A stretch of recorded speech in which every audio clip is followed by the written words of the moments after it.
Our next speaker is the former U.S. Energy Secretary and also U.S. Ambassador to the United Nations. He was Governor of New Mexico for 8 years until the beginning of this year. Governor Richardson was also a member of the U.S. House of Representatives for 15 years. He's well known in Europe. It's a great privilege to give the floor to Governor Bill Richardson.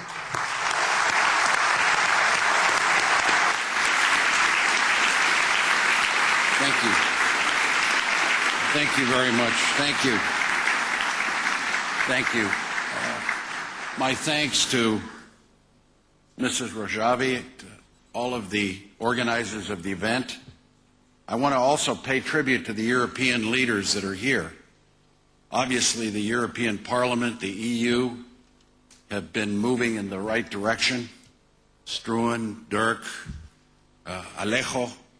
By the way, Alejo, I noticed there are a lot of Spaniards here with a great standing ovation you got. You got it because of your actions. I want to talk about first the areas that I think we agree. And I'm going to try to give my perspective as a member of an American former official. I've been governor of New Mexico the last 8 years, so I haven't been totally involved in foreign policy. I've been running a state, but previously I had quite a bit of foreign policy experience. I want to just list the areas, and I think there are 5, where I sense common agreement. Number 1, it does make sense to delist the MEK as being a terrorist organization. This makes no sense.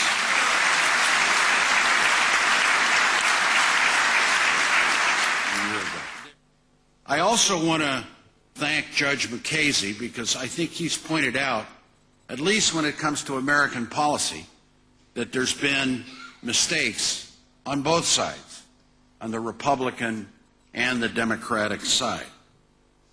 The second point that I believe unites all of us is Camp Ashraf. Obviously, we need to find a solution to avert a humanitarian crisis at Camp Ashraf. And that solution means security, more American security for the UN force that is there. Actually, American security, because right now it seems that Iraq is not providing the necessary protection for the 3,400 human beings that are there. So that is another effort that I believe we can commonly agree. Number 3, I think we need to find ways to support the Iraqi opposition forces in Iran and outside of Iran. I think this has to be the new policy ingredient that a conference like this needs to evaluate and find new arenas, new policies. I don't think we've explored that enough.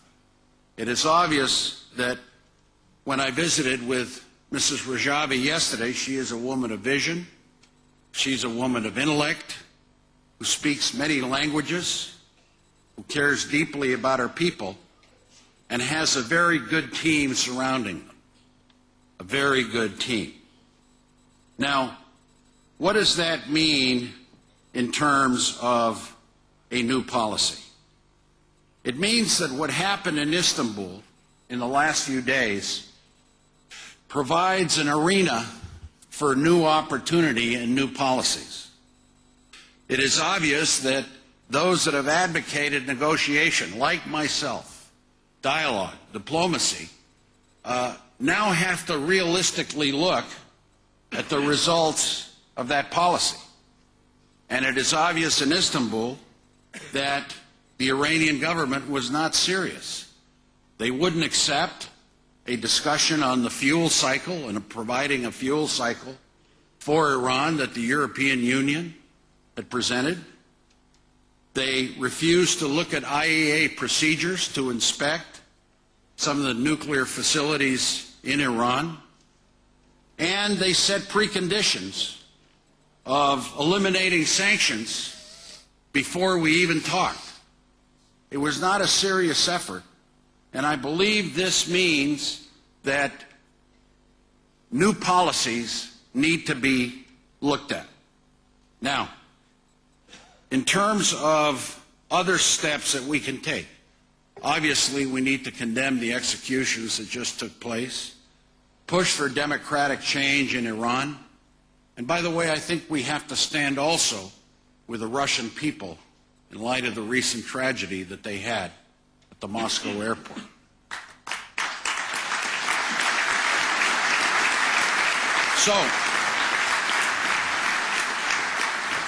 So where are you going to disagree with me? I believe that you have to continue diplomacy and dialogue. Doesn't mean continuing talks that have no success, but it means not abandoning the negotiations that Europe and America and many other countries have participated in, whether at the United Nations, whether in forums like Istanbul. It doesn't mean that you embrace them, but it doesn't mean that you say, okay, this is the end of these discussions. I don't believe that you take a military option off the table, but I don't see that right now as being realistic. The second issue is sanctions. I've heard very little talk about sanctions. I think General Jones articulated them very well. This is the most comprehensive series of sanctions that has ever probably been placed on a country.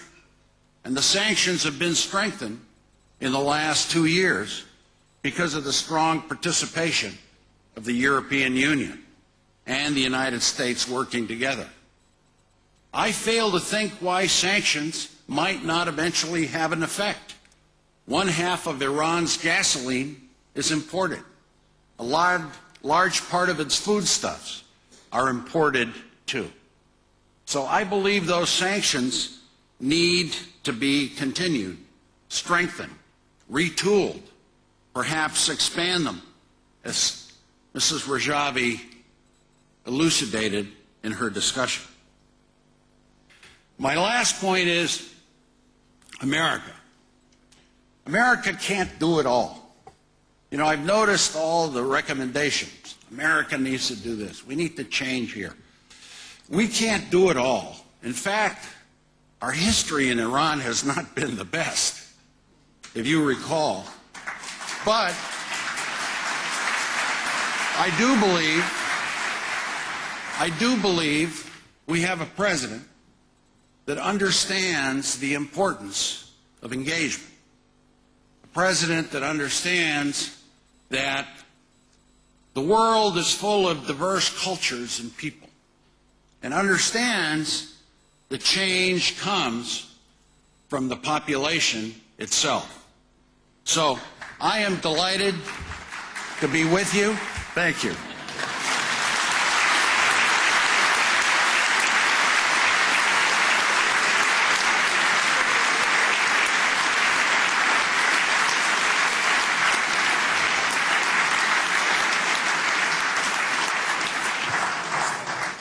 The most powerful speakers this afternoon from the US. I really wish that Baroness Ashton was here. I hope she is listening to what's being said today, because she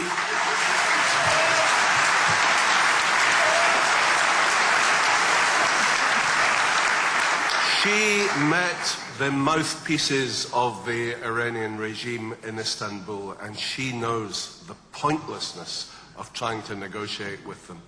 What we've heard from this succession of great speakers today is the only way forward.